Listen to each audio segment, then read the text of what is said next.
मस्त उरलेल्या भातापासून नाश्ता एकदम चविष्ट आणि मस्त. आता मागे आपण कुरडया केलेल्या उरलेल्या भातापासून आज एकदम झटपट होणारा हा नाश्ता आहे सकाळचा मस्त आणि खाण्यासाठी.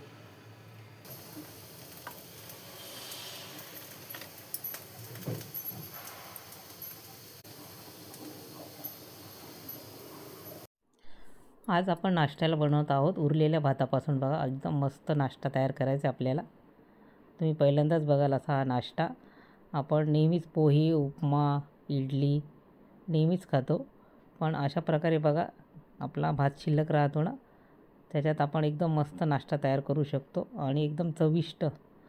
सुरुवातीला बघा मिक्सरचं भांडं घेतलेलं आहे, त्याच्यामध्ये आपण शिल्लक राहिलेला भात टाकून घ्यायचा आहे. एक मोठा बाऊल भात उरलेला आहे तो आपण टाकून घेतलेला आहे मिक्सरच्या भांड्यामध्ये. आणि हरभऱ्याची डाळ आहे भिजवलेली, ती 2 चमचा घेतलेली आपण. हिरवे वाटाणे ते घेतलेले अर्धी वाटी. आणि लाल मिरच्या घेतलेल्या आहेत त्या टाकलेल्या आहे बघा, 4-5 लाल मिरच्या आहे. कोथिंबीर आहे आणि 1 चमचा आपल्याला जिरं टाकायचं आहे आणि मस्त दळून घ्यायचं आहे बघा असं आबडधोबड.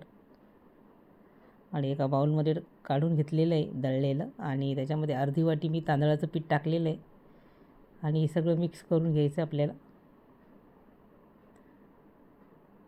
पाण्याचा वापर नाही करायचा, याच्यामध्येच मिक्स करायचं आणि आपल्याला मस्त नाश्ता तयार करायचा आहे. याच्यामध्ये चटणी आहे मस्त आपली पुदिन्याची, कोथिंबीरची आणि मस्त आपण काजू टाकून चटणी तयार केलेली मस्त. तर बघा छोटं भांडं घेतलेलं आहे मिक्सरचं, त्याच्यामध्ये पुदिना, कोथिंबीर, काजू घेतलेले, हिरवी मिरची घेतलेली आहे आणि आपल्याला हिरव्या रंगासाठी आपण बर्फ वापरलेला आहे. त्याच्यामध्ये बर्फाचे खडे टाकलेले, लिंबाचा रस टाकलेला अर्धा आणि बघा मस्त चटणी तयार झालेली आपली. एका वाटीत काढून घेतलेली बघा मी, मस्त हिरवीगार चटणी आहे एकदम चविष्ट. आणि इकडे आपल्याला आता कढई ठेवायची गॅसवर आणि सुरुवातीला थोडं तेल टाकायचं आहे त्याच्यामध्ये आणि राई जिरं टाकायचं आहे आणि हाताने आपण जसं थालीपीठ थापतो ना तसं हे थापून घ्यायचे. थोडं जाडसर ठेवायचं आपल्याला, कमी गॅस करून घ्यायचा आणि नंतर पळीच्या साहाय्याने टाकून घ्यायचे आणि हाताने मस्त असं थोडंसं थापून आणि नंतर मग झाकण ठेवायचं आपल्याला. त्याच्यावर थोडा वेळ होऊ द्यायचं आहे आणि नंतर बघा दोन्ही बाजूने आपल्याला मस्त तयार करून घ्यायचं आहे आणि वेगळ्या ताटात काढून घ्यायचं आता.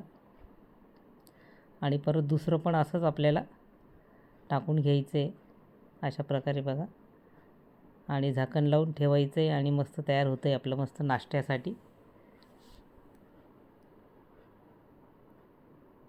तुम्ही पण एकदा नक्की करून बघा, आवडेल तुम्हाला असा नाश्ता. चटणी तर एकदम मस्त झालेली आपली.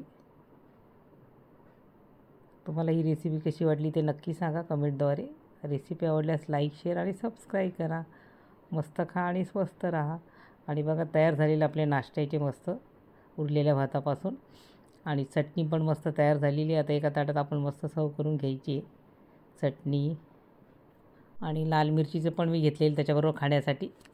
आपण लाल मिरचीचं लोणचं तयार केलं होतं, ते पण घ्यायचे खाण्यासाठी याच्याबरोबर आणि मस्त गरमागरम खायचे आपल्याला. तुम्ही थालीपीठ पण म्हणू शकता. आणि बघा मस्त आपण जर लोणचं केलं होतं ना लाल मिरचीचं, ते पण खायचं याच्याबरोबर. खूप छान लागतं, टेस्टी एकदम. चटणी, लोणचं लाल मिरचीचं आणि मस्त थालीपीठ आपले उरलेल्या भातापासून तयार केलेले आपण मस्त खमंग कुरकुरीत मस्त खाण्यासाठी.